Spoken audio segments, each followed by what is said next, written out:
So let me show you how to use Google Maps on the cover screen of your Galaxy Z Flip 7.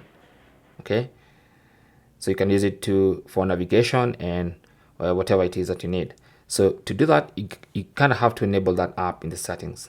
So I'm just going to close this first. So you want to go into settings, and under settings, go to advanced features, tap on that, and then under advanced features, go to labs, and then go ahead and enable apps allowed on cover screen. Turn that on, and then if you tap on that, make sure Google Maps is among the apps enabled. So you can enable and disable apps on the cover screen, so including Google Maps. This is natively available for you on the phone without installing anything.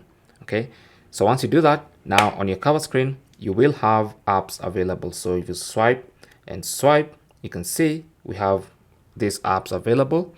Now also, if you want to have all the apps on your phone available on the cover screen, then I have a video on that in this channel, so I'll link it down below so you can check it out.